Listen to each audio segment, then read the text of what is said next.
Bon, on va continuer la correction ici, pardon.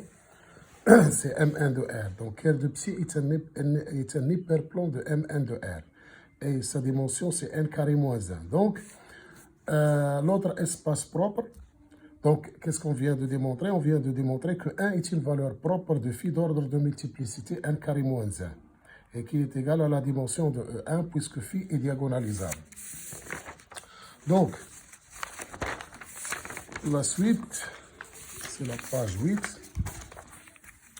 Pour l'espace propre E lambda 1, on va nécessairement, il sera nécessairement de dimension 1. Donc, dimension de E lambda 1 égale à 1, et la valeur propre, c'est 1 plus norme de A au carré. Donc, c'est une valeur propre d'ordre de multiplicité 1. Comme phi est diagonalisable, donc, il existe une matrice P inversible et delta, une matrice diagonale qui appartient cette fois à Mn carré de R, telle que la matrice de phi serait égale à P fois delta fois P moins 1. Donc, on sait que la trace, c'est la somme des valeurs propres.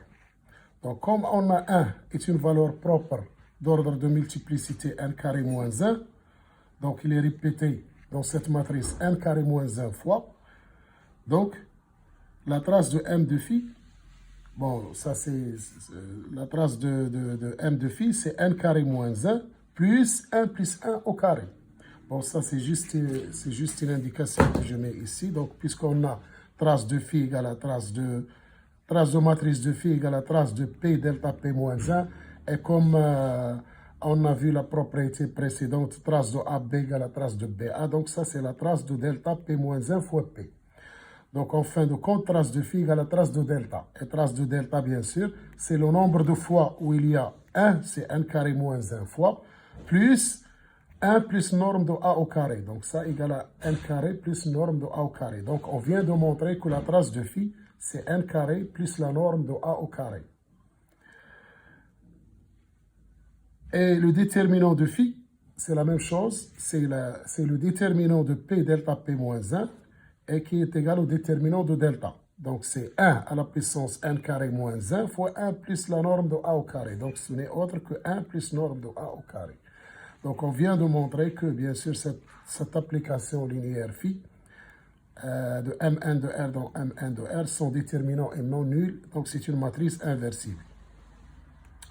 Voilà, c'est un exercice très intéressant qui a fait appel aux propriétés de la trace et à la condition nécessaire et suffisante de diagonalisation qui est, bien sûr, s'il existe un polynôme annihilateur scindé à racine simple, donc phi est diagonalisable, et la réciproque aussi. Si phi est diagonalisable, il existe un polynôme annihilateur scindé à racine simple, tel que P de phi égale à 0.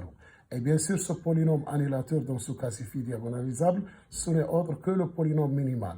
Donc ici, on a, en fin de compte, on a trouvé ce polynôme minimal qui est le polynôme de deuxième degré qu'on avait étudié. Donc, qui est bien sûr x carré moins 2 plus norme de A au carré x plus 1 plus norme de A au carré, qui est un polynôme annihilateur. Donc, je trouve que c'est un exercice très, très intéressant. Essayez de partager avec vos amis. Et si vous n'êtes pas encore abonné à la chaîne, il faut s'abonner. Comme ça, vous allez bénéficier de toutes les nouveautés et vous allez faire une révision sur l'algèbre linéaire, qui est une partie très importante au concours commun national ou bien au concours des écoles étrangères. Et sur ce, je vous souhaite bonne continuation et je vous remercie de votre patience. Et au revoir.